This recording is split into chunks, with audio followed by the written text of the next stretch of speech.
12 जून 2025 की दोपहर की गर्मी में अहमदाबाद का आसमान बिल्कुल शांत था। ना कोई तूफान, ना कोई चेतावनी, बस एक आम दिन जैसा ही लग रहा था। लेकिन किसी को क्या पता था कि कुछ ही मिनटों में यह नीला आसमान खून, आग और चीखों से भर जाएगा। सरदार वल्लभ भाई पटेल इंटरनेशनल एयरपोर्ट से लंदन गेटवे के लिए उड़ान भर रही एयर इंडिया की फ्लाइट AI-171 एक ultra modern Boeing 787 dream liner. वहीं सब कुछ सामान्य था, टेक ऑफ से लेकर इनिशियल क्लाइंब तक। लेकिन तभी महज 400 मीटर की ऊंचाई पर पहुंचते ही कुछ ऐसा हुआ जो कभी होना नहीं चाहिए था।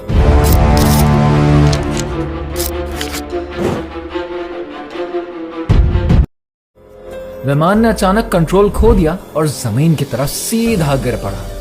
आसमान से गिरते उस एयरक्राफ्ट की गूंज सिर्फ रनवे पर नहीं, पूरे देश में सुनाई दी। 274 लोग, जिनमें गुजरात के फॉर्मर चीफ मिनिस्टर और बच्चे भी शामिल थे, और ये सब एक झटके में इस दुनिया से चले गए। लेकिन मौत सिर्फ हवा में नहीं थी, जमीन पर भी थी। वहां भी कई लोग थे जो कि उस प्लेन से जुड़े नहीं थे, लेकिन फिर भी उनकी जान चली गई। ये सिर्फ एक हादसा नहीं था, ये एक सिस्टम फेलियर की चौंका देने वाली कहानी थी।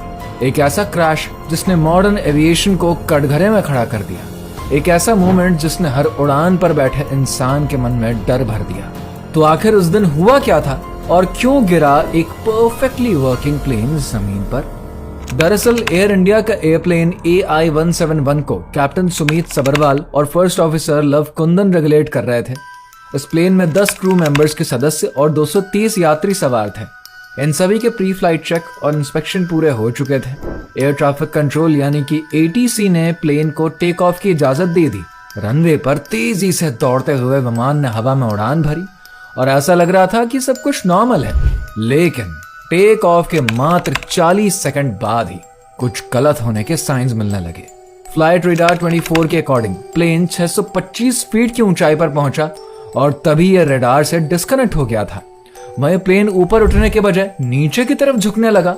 इससे पहले कि पायलट कंडीशन को संभाल पाते, विमान एक मेडिकल कॉलेज की छत से टकरा गया।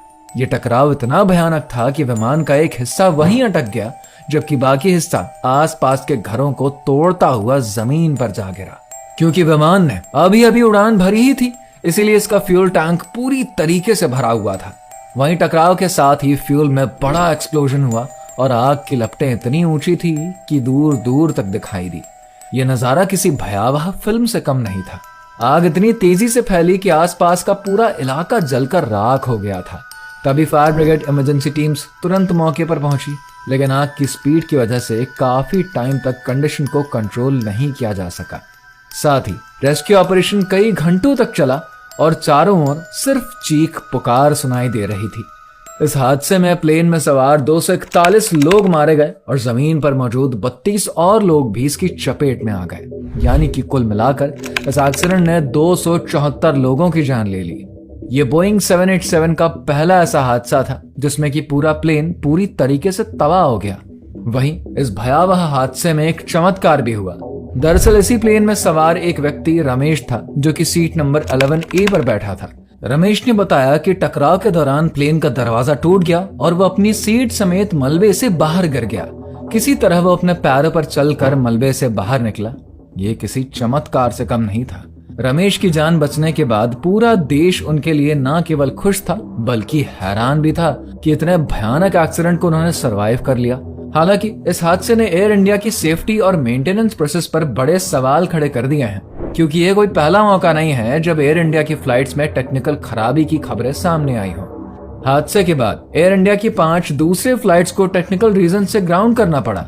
इनमें से कुछ मामलों में तो पायलट टेक ऑफ तक कर चुके थे, लेकिन खराबी की वजह से उन्हें इमरजेंसी लैंडिंग करनी पड़ी। जैसे कि 15 जून को दिल्ली से बड़ोदरा जा रही फ्लाइट AI-819 में लैंडिंग गियर की समस्या आने लगी। वहीं पायलट ने टेक ऑफ के बाद नोटिस किया कि लैंडिंग गियर अंदर नहीं जा रहा था, जिसके बाद उन्होंने 29 मिनट तक हवा में उड़ान भरने के बाद इमरजेंसी लैंडिंग करी।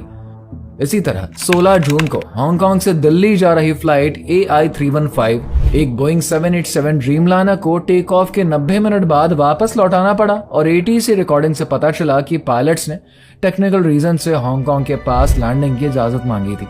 वहीं सैन फ्रांसिस्को से मुंबई और कोलकाता जा रही फ्लाइट AI-180 बोइंग 777-200 LR इसको कोलकाता में लेफ्ट इंजन की खराबी के कारण ग्राउंड किया गया। इसके अलावा दिल्ली से रांची जा रही फ्लाइट AI-9113 बोइंग 737 MAX 8 को भी टेक्निकल इश्यूज से वापस बुलाया गया। 5 दिनों में 5 टेक्निकल खराबी के मामले सामने आए, जिनमें 4 बोइंग और 1 एयरबस के प्लेन शामिल थे। अब ये सवाल उठता है कि क्या ये केवल संयोग था या फिर एयर इंडिया के मेंटेनेंस और सेफ्टी पैरामीटर्स में कोई कमी थी। तो अहमदाबाद प्लेन क्रैश के सटीक रीजंस का पता लगाने के लिए ब्लैक बॉक्स की जांच का इंतजार है, लेकिन एक्सपर्ट्स कुछ अंदाजे से कारणों पर बात कर रहे हैं। फ्लाइट रेडार 24 के डेटा के अकॉर्डिंग इस प्लेन में 625 फीट की ऊंचाई पर पहुंचने के बाद रेडार से डिस्कनेक्ट हो गया। ये बताता है कि विमान में कोई सीरियस तकनीकी खराबी हुई होगी।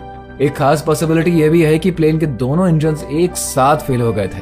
कुछ वीडियो फुटेजेस में विमान से निकलता हुआ एक हिस्सा दिखाई दे रहा है जो शायद से रैम एयर टर्बाइन यानी कि रैट हो सकता है। वहीं रैट एक इमरजेंसी इक्विपमेंट है जो कि तब एक्टिव होता है जब प्लेन के दोनों इंजन्स काम करना बंद कर देते हैं। अगर ये सच है तो ये एक असामान्य और गंभीर स्थिति है। अब सवाल यह है कि दोनों इंजन्स एक साथ कैसे फेल हो सकते हैं।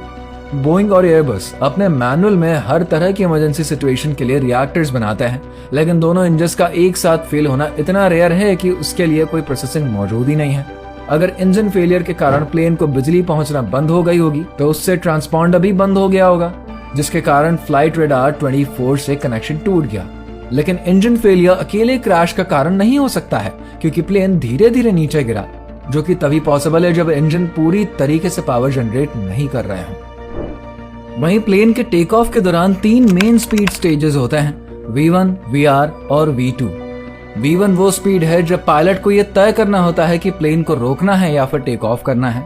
VR स्पीड पर विमान का नोज रनवे के ऊपर उठने लगता है और V2 वो स्पीड है जब प्लेन सुरक्षित ऊंचाई पर पहुंच जाता है।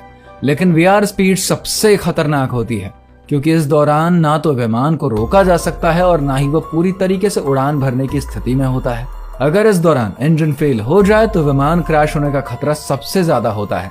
एक्सपर्ट्स का मानना है कि AI-171 का हादसा VR स्पीड के दौरान ही हुआ होगा, क्योंकि पायलट ना तो ब्रेक लगा पाए और ना ही विमान को ऊपर उठा पाए। कुछ एक्सपर्ट्स का मानना है कि गर्मी भी इस हादसे का कारण हो सकता है। अहमदाबाद में उस दिन तापमान 40 डिग्री सेल्सियस के आसपास था। पॉसिबिलिटी है कि धूप में खड़े प्लेन के फ्यूल टैंक का टेम्परेचर बढ़ गया हो, जिसकी वजह से टकराव के बाद आग इतनी तेजी से फैली। हालांकि ये केवल एक अंदाजा है। एक और सवाल यह है कि अगर इंजन फेलियर हुआ था तो इंजन से धुआं या फिर आग क्यों नहीं दिखाई दिया। ये रहस्य अभी भी अनसुलझा है। इस हादसे ने प्लेन इंडस्ट्री में सेफ्टी को लेकर गंभीर चिंताएं खड़ी कर दी हैं। एयर इंडिया की मेंटेनेंस प्रोसेसेस पर डाउट किया जा रहा है और प्री फ्लाइट चेक्स की एडिक्वेसी भी शक के घेरे में है। कुछ एक्सपर्ट्स मानते हैं कि ये एक रेयर घटना थी जिसे कि प्रेडिक्ट करना मुश्किल था। ब्लैक बॉक्स इन्वेस्टिगेशन से आगे चलकर कुछ जवाब मिल सकते हैं, लेकिन फिलहाल ये इंसिडेंट हमें ये सोचने पर मजबूर करता है कि क्या हमारी फ्लाइट्स सच में सेफ हैं। एयर इंडिया फ्लाइट AI-171 का अहमदाबाद क्रैश एक ऐसी ट्रेजेडी थी जिसने 274 लोगों की जान ले ली। ये इंसिडेंट सिर्फ एक टेक्निकल फेलियर की कहानी नहीं है, बल्कि ये हमें सेफ्टी, रिस्पॉन्सिबिलिटी और ह्यूमन लाइफ की वैल्यू पर सोचने को मजबूर करती है। रमेश की कहानी हमें उम्मीद देती है कि मिराकल्स भी हो सकते हैं, लेकिन साथ ही ये याद दिलाती है कि ऐसी ट्रेजेडीज को रोकने के लिए हमें और भी ज्यादा अलर्ट रहना होगा। इस हादसे को लेकर आप क्या सोचते हैं? क्या ये सिर्फ एक टेक्निकल फॉल्ट था या फिर इसके पीछे कुछ और भी वजह हो सकती हैं? अपनी राय हमें कमेंट में जरूर बताइए। अगर आपको ये जानकारी वैल्यूएबल लगी है तो इसे अपने फ्रेंड्स और फैमिली के साथ जरूर शेयर करें। और हाँ, हमारे चैनल को सब्सक्राइब करना बिल्कुल ना भूलें ताकि फ्यूचर में ऐसी ही अपडेट्स आपको मिलती रहें।